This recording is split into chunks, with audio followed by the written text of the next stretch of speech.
naman tayong food trip ngayong araw na to, Angel's Pizza guys. So meron nagbigay sa atin, maraming salamat sa sponsors na hindi nagpapakilala.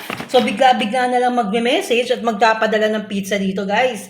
So balita ko, isa tong tagahanga natin na nagbigay nito guys no.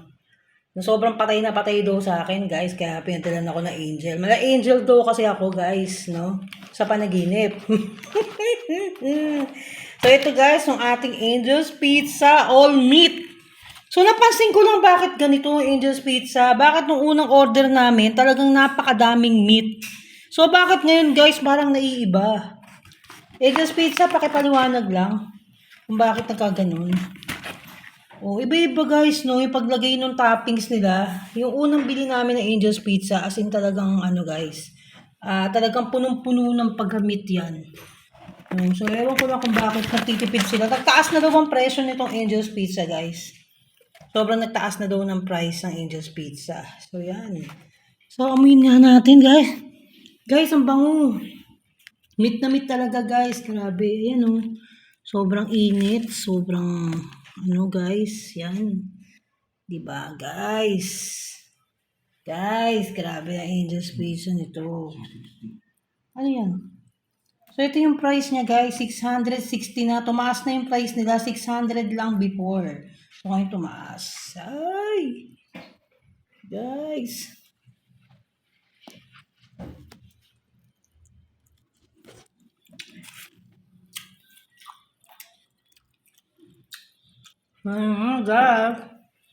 Ang sarap. So parang ano ngayon guys.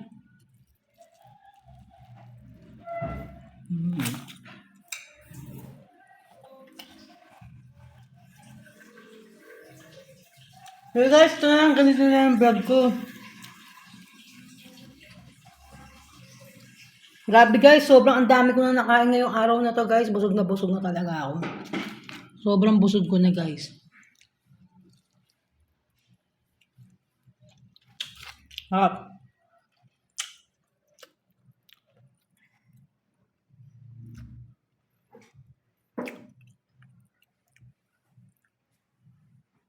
Sarap talaga. Pero yung ang sarap din yung spinach nila guys eh. Yung ginagamit nilang ano dito guys, yung yan, yung mga salami, yung mga nakalagay sa ibabaw. Yung toppings, ang sarap guys, talagang malasang malasa. Saka yung sibuyas niya, ang sarap guys, talagang malasa. Kasi guys, yung ibang pizza house ngayon, ang mahal ng mga pizza nila. Tapos, hindi mo pang malalasahan talaga yung onions.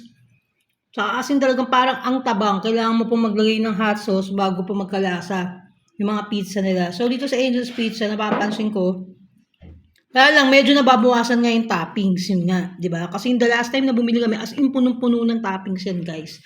Punong-puno ng mga salami yan. So, ngayon parang nabawasan. Pero yung lasa, nandun pa rin yung lasa. Talagang nakastay pa rin yung pinakalasa ng pizza, yung kapal ng crust. Yan. Tapos yung cheese, nandun pa rin. Pero yung toppings lang talaga, as in talaga na-lessen, guys. So, sana ibalik nyo kung ano yung nasimula ng Angel's Pizza, kung ano yung nakasanayan, guys. Huwag nyo pong bawasan. Kasi nagtaas kayo ng price, eh. Ayan, oh. Parang 60 pesos ata yung nataasan na price. Kung hindi ako nagkakamali, ano lang yan, 600 lang yan before. So, yan. Sana kung magtataas ng price, sana, huwag baguhin yung ano, di ba? Kung ano yung nakasanayan. Kung ano yung nakasanayan ng customer, yun at yun pa rin, di ba? Para okay lang.